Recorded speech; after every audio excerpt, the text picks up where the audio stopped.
यज्ञ बड़ा था। तो यज्ञ वाले जो आचार्य जी थे उन्होंने स्पष्ट घोषणा कर दी, हमारा ना माइक का वॉल्यूम कम होगा ना हमारा माइक बंद होगा। अब विचार करिए, आपके यहीं यज्ञ हो रहा हो और 10 हाथ पे कथा का पंडाल हो और उधर से आवाज नहीं आनी चाहिए, कैसे होगा भाई, फिर कथा कैसे होगी।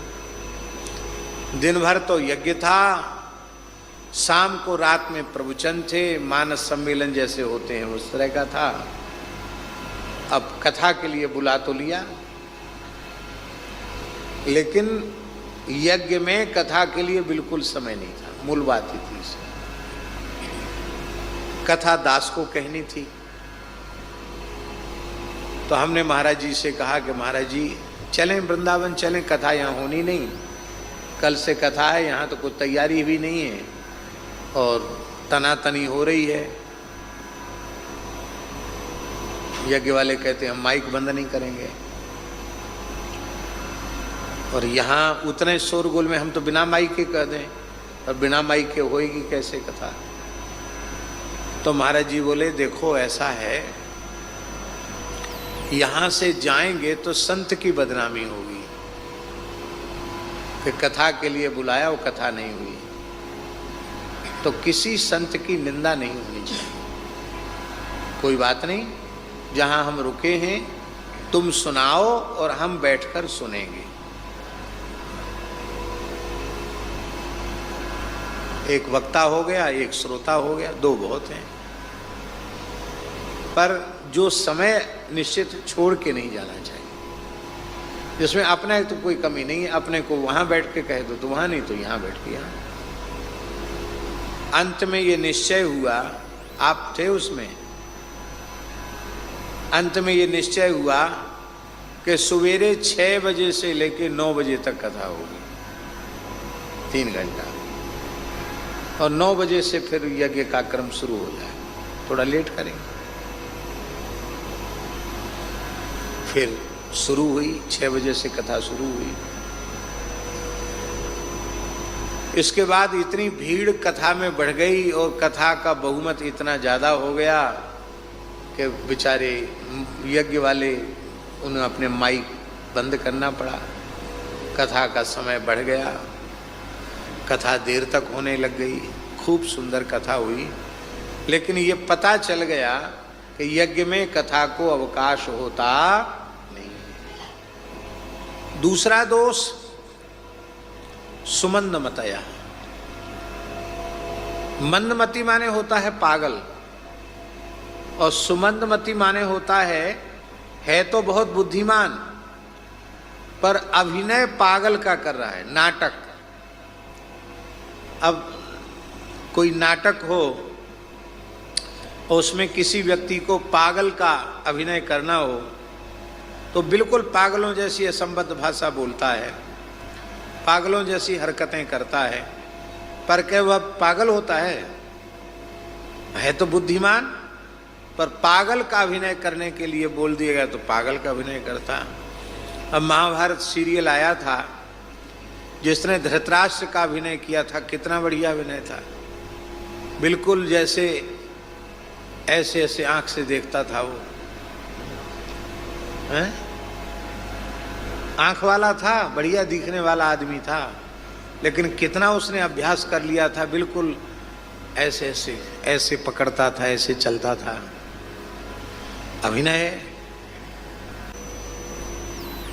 भगवान के पलक नहीं गिरते हैं। अवतार काल में तो सब होता है। अवतार काल में पलक न गिरे तो दशरथ जी व्याकुल हो जाएंगे, यशोदा जी व्याकुल हो जाएंगे कि लालाए कहाँ है गए हो, हाहाकार मच जाएगा। इसलिए अवतार काल में तो सब मनुष्य जैसी लीला ठाकुर जी करते हैं। हमारे पूज्य गुरुदेव भक्तमाली जी से किसी ने पूछा कि भगवान डोल डाल जाते हैं कि नहीं जाते हैं। ऐसे महात्मा लोग पूछ लेते थे। महाराज जी बोले लघुशंका डोलडाल सब जाते हैं, नहीं जाएंगे तो नंद बाबा यशोदा मैया व्याकुल हो जाएंगे, लालाए कहा है गो। बताओ, सब क्रिया ही बंद कर दिया इसने। ठाकुर जी सब करते हैं, नरनाट्य में सब करते हैं, पर वस्तुतः भगवान जो शुद्ध सच्चिदानंद स्वरूप, भगवान का परम ऐश्वर्यमय नित्य स्वरूप जो है, उस स्वरूप से भगवान निमिष नहीं, पलक नहीं झपकते हैं। ऐसा नहीं को पलक झपकाना चाहें तो भी नहीं झपक सकते हैं। जब झपकाना चाहेंगे तब झपकेंगे पलक। हम लोगों में ऐसा नहीं है, चाहे बिना चाहे पलक झपकती रहती है। पर भगवान जब पलक झपकाते हैं, पलक गिराते हैं, तो उनका पलक गिराना ही महाप्रलय है। इसलिए भगवान को अनिमिष कहा गया। अनिमिषो विष्णु तस्य क्षेत्रे नैमिषे। पुराने संतों की कहावत है, अमली होके धरे ध्यान। अमल करके, नशा करके कहे कि हम माला खूब फेरते हैं, ठीक नहीं। अमली होके धरे ध्यान, ग्रही होके कथे ज्ञान। गृहस्थ होकर ज्ञान वैराग्य का वर्णन करता है, व्यसनी होकर ध्यान धारणा करता है, और साधु होके कूटे भग, कहे कबीर ये तीनों ठग।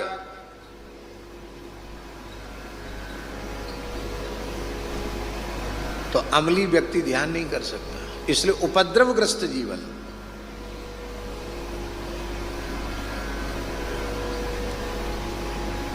नाम भी लोगों ने बहुत अच्छे रख लिए। आप लोग तंबाकू को तमाकू बोलते हैं, कुछ महानुभाव तमाकू को तमाकू नहीं बोलते हैं, कहते श्रुति। क्या कहते हैं? श्रुति। कितनी बढ़िया बात है। श्रुति स्मृति पुराण उक्त फल प्राप्त्यर्थम रोज संकल्प में बोलते हैं।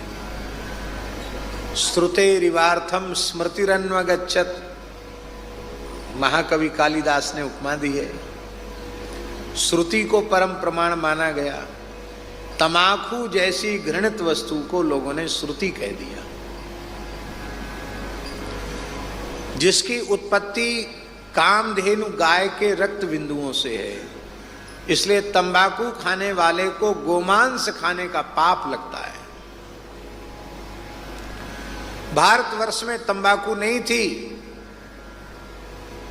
मुसलमान आए तो उन्होंने तंबाकू की खेती आरंभ की, तंबाकू का प्रचलन किया, खाने पीने की परंपरा चलाई।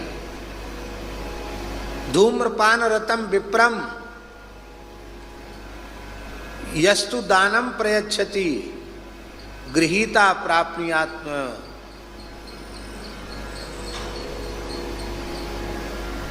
ब्राह्मणों ग्राम शूकरा दाता तु नरकम याति ब्राह्मणों ग्राम शूकरा। दाता नरक जाता है, ब्राह्मणों को गांव का सुअर बनना पड़ता है। तो कहेंगे सवेरे सवेरे उठे, अभी कुल्ला दातुन भी नहीं किया, डोलाल जाना है, तो थोड़ी तमाकू दबाए और चले गए। का श्रुति के बिना तो डोलाल उतरता ही नहीं है। तो ये नियम ले लिया कि सवेरे उठ के सबसे पहले तमाकू खाएंगे, पर ये नियम नहीं लिया कि हम सद्गुरु भगवान का, ठाकुर जी का चरणामृत लेकर तब जल पिएंगे। ये नियम नहीं लिया।